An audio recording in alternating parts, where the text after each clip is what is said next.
Okay, guys, so here we go. So, as I mentioned before, we're going to learn about grouping and counting and doing silverware this morning. So, if you were at somebody's house and they invited you over, usually this is what it would look like. Your place, it's called a place setting. Your fork goes on one side, your plate, and then your knife and spoon on the other side with a cup of water. But today, we're going to just focus on the forks and the spoons.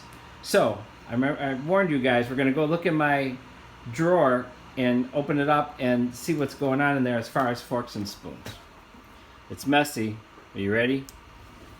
Here we go. So, we're going to grab the forks. There's a lot of them. It's kind of hard to get them out of here. There's a lot of forks. Oops. I'm going to take them over here.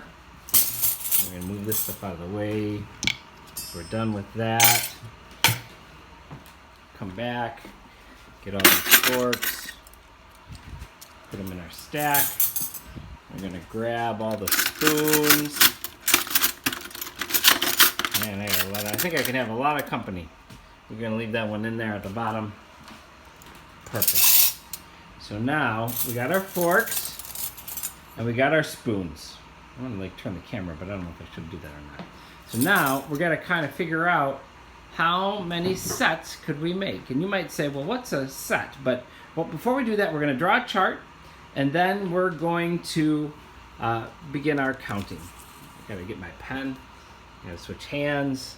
We're going to make a T chart, okay? So a T chart goes like this. It's like a big letter T. And we're going to put forks, and we're going to put spoons. And we're going to see how much we have. Any guesses how many forks and how many spoons are here? I think I got too many. But my guess is if it's perfect, I'm going to have the same amount of forks and the same amount of spoons. But let's count them and see. 1, 2, 3, 4, 5, 6, 7, 8, 9. Oh my gosh. 10, 11. 12, 13, 14, 15, 16, 17, 18, 19, 20, 21, 22, 23, 24, 25, 26, 27, 28. So we're going to write down 28 forks. That's kind of weird looking 8, but it's okay. Now we're going to count our spoons. And you know, I got some kind of weird spoons in here. Check that out. That's a pretty cool spoon, huh? A guitar spoon. But let's see how many spoons we have.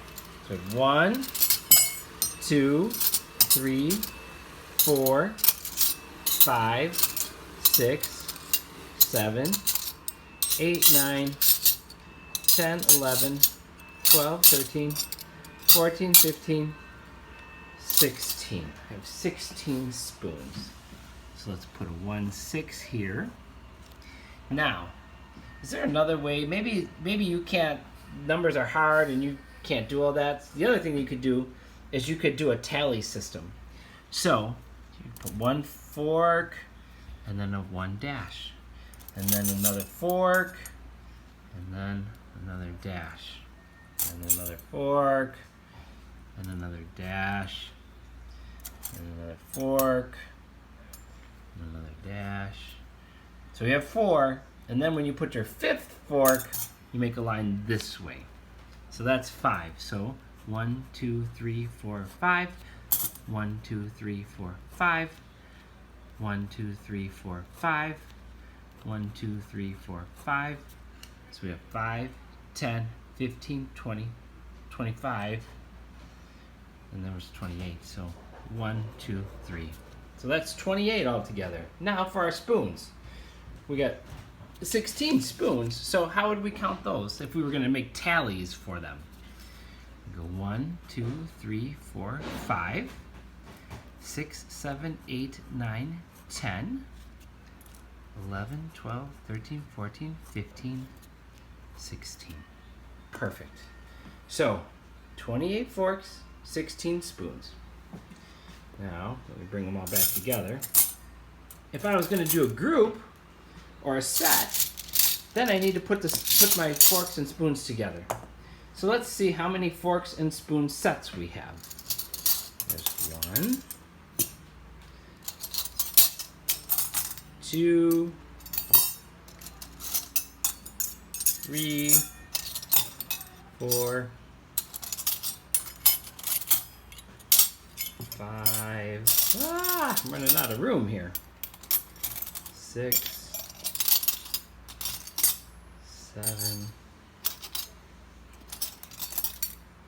8, 9,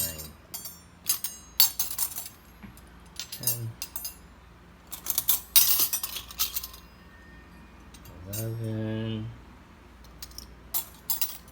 12, 13. Uh-oh, we're running low. 14, 15. This was gonna kind of count, but kind of not count. Okay, now, if you look, we have some groups. 1 fork, 1 spoon, 1 fork, 1 spoon, 1 fork, 1 spoon, fork, spoon, on and on. So let's count them.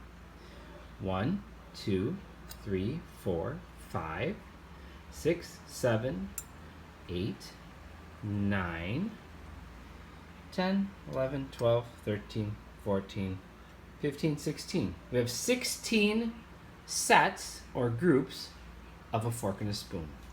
So if you look at our chart, we've got 16. But we got some stuff left over. Look at all these forks with no matches.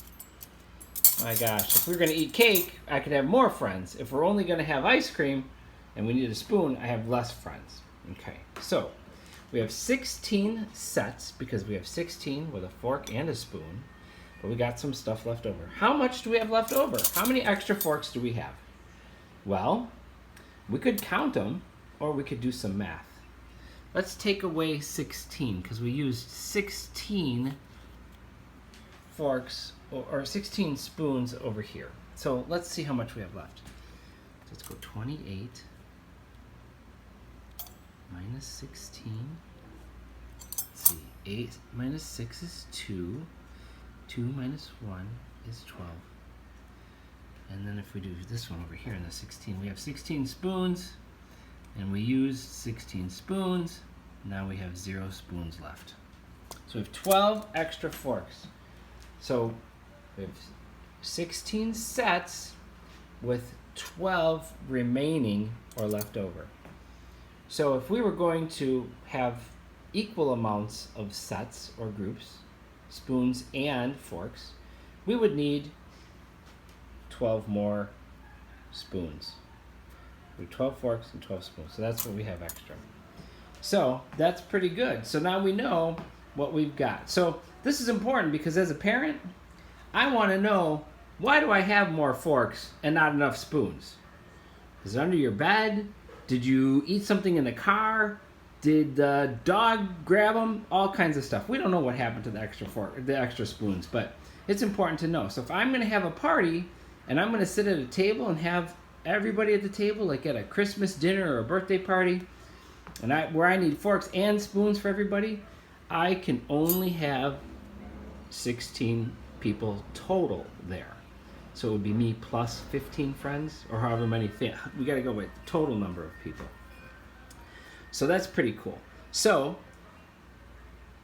that, I think, is it for right now. So if you're good, if this is enough for you and you can do that for your lesson today, that would be great.